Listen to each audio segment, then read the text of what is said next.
बंधुओं, वक्त बदलते देर नहीं लगती है। और यदि आपकी किस्मत भी आपका थोड़ा साथ दे जाए और आपकी कुंडली के जो राजयोगकारी ग्रह हैं शनि, शुक्र, राहु और बुध, वो भी आपका साथ दे दें, तो याद रखिए कि फिर तो चमत्कार होने से कोई रोक नहीं सकता है। तो पिछले 10 वर्षों में जो भी आपने दुख, कष्ट, पीड़ा, अपमान, तिरस्कार, क्लेश, गरीबी, संघर्ष को झेला है, आपके सपने चकनाचूर हो गए, आपकी उम्मीदें तार तार हो गईं, आप गरीबी के दलदल में फंसते चले गए, अपनों ने ही आपका साथ छोड़ दिया। याद रखिएगा, ये आने वाले वो 3 महीने जितनी भी आपकी एक प्रकार से कटु यादें हैं, जो भी आपके निराशाजनक पुरानी यादें हैं, उन सब को खत्म कर देंगे और एक नया सवेरा जो है वह आपके जीवन में लेकर आएंगे। तो ये 3 महीने जो हैं आपके 10 वर्षों के पुराने जितने भी आपकी पीड़ाएं हैं, अवसाद हैं, गरीबी है, कष्ट है, संघर्ष है, उन सब का दायिंड जो है इन 3 महीनों में होने जा रहा है। तो मित्रों, आज के वीडियो में हम यही देखेंगे कि आखिरकार उन सभी जो भी आपके दुख, पीड़ा, क्लेश थे, उनका अंत कैसे होने जा रहा है। तो मित्रों, सबसे पहले जो वर्ष की शुरुआत में आपका जो सबसे शुभकारी ग्रह है कुंडली में, राजयोग का निर्माण जो आपके लिए करता है, शुक्रदेव महाराज जो हैं, वह आपकी कुंडली में शनिदेव के साथ आपके धन भाव पर आ गए हैं। और याद रखिए, धन का भाव केवल धन का ही भाव नहीं होता, वो जीवन की हर मुसीबत को भी खत्म करता है। आपको मालूम है कि इस कलयुग में अगर आप धनहीन हो जाएं तो फिर अपने भी साथ छोड़ देते हैं, और दूसरा भाव तो अपनों का भी है, क्योंकि वह कुटुंबियों का भी भाव है। तो धन केवल धन ही लेके नहीं आता, वह अपने लोगों को भी अपने साथ लेकर आता है। तो जो भी आपका साथ छोड़ के चले गए हैं ना, आपकी हालत को देख करके वह सब के सब अब खींचे चले आएंगे आपके पास।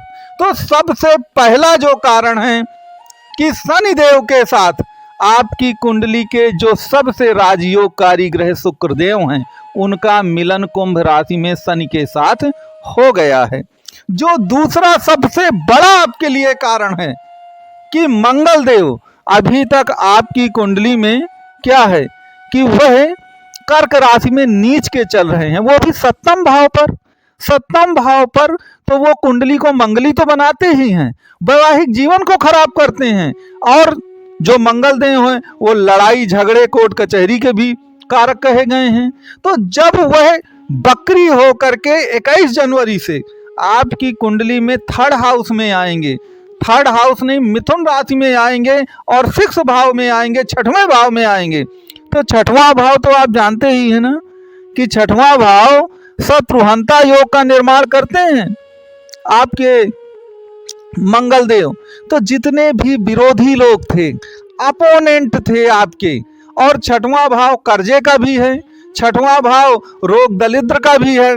तो जो भी आपके पास हेल्थ इशू आ गए थे, आप कर्ज में डूबते चले जा रहे थे, अब मंगल देव आपको इन सब प्रकार की मुसीबतों से बचा करके बिल्कुल किनारे तक आपको ले जाएंगे।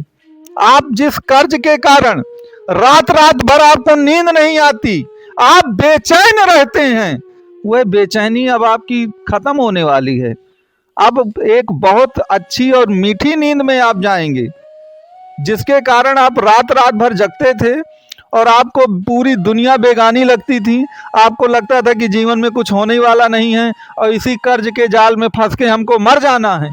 ऐसे ऐसे भाव आपके मन में आते थे, वो सभी भाव वो पूरी तरह से खत्म हो जाएंगे। अब जो फरवरी का महीना है वह तो आपके लिए सोने पे सुहागा है। वह क्यों है? क्योंकि आपके शुक्रदेव जो हैं 28 जनवरी के बाद से पूरा फरवरी और पूरा मार्च आपकी मीन राशि में राहु देव के साथ विराजमान हो जाएंगे। और आपको तो मालूम ही है कि जो शुक्रदेव हैं वह मीन राशि में उच्च के होते हैं, और जब जीवन में शुक्र उच्च का हो जाता है ना, तो शुक्र क्या है? शुक्र वैभव है, शुक्र विलासिता है, शुक्र धन धान्य है, और आपके लिए तो शुक्र वैसे भी सब कुछ है, क्योंकि आपके लिए शुक्र जो है, एक प्रकार से ये मान करके चलिए कि आपके लिए शुक्र इतना ज़्यादा योगकारी ग्रह है कि वह आपकी कुंडली में जब राहु के साथ आएंगे थर्ड हाउस में, तो वह आपका जीवन बदल देंगे। आपको याद होगा कि सन की 7.5 ने और उसके पहले से कई वर्ष पहलों से आपके जीवन में एक भूचाल सा आया और आप तन मन धन से टूट गए। आपका साहस, आपका पराक्रम सब टूट गया। लेकिन जब राहु के साथ शुक्र आ जाएंगे ना, तो एक महाराजयोग का निर्माण करेंगे वहां पर। आप तो जानते हैं कि जब शुक्र आ जाते हैं अपनी ही राशि पे, उच्च राशि पर, तो क्या होता है, एक मालव्य नाम के राजयोग का निर्माण हो जाता है। और वह राजयोग याद रखिएगा आपके जीवन को पलट करके रख देगा। तो कहने का मेरे तात्पर्य ये है कि राहु के साथ शुक्र का जो मिलन है वह निश्चित तौर पर आपकी नैया को पार लगा करके रहेगा। यहाँ पर एक बात और याद रखिएगा कि मार्च के ही महीने में बुधदेव भी राहु के साथ मीन राशि पे आ जाएंगे। तो आपको तो मालूम है कि बुध और शुक्र जब एक साथ हो जाते हैं तो लक्ष्मी नारायण राजयोग का निर्माण होता है। और जब वह राहु के साथ रहते हैं तो राहु का नेचर आपको मालूम ही है कि राहु जब बुध और शुक्र का साथ पा जाता है ना, तो उसे बस टॉप पर पहुंचना है कामयाबी की। और राहु के साथ बुध और शुक्र का हो जाना आपको सफलता के टॉप पर 100% पहुंचा करके रहते हैं। तो कहने का तात्पर्य मेरे ये है कि बुध, शुक्र, राहु और शनि आपकी कुंडली के जो योगकारी ग्रह हैं वो जनवरी, फरवरी, मार्च में आपका पूर्ण साथ देने के लिए तैयार बैठे हैं।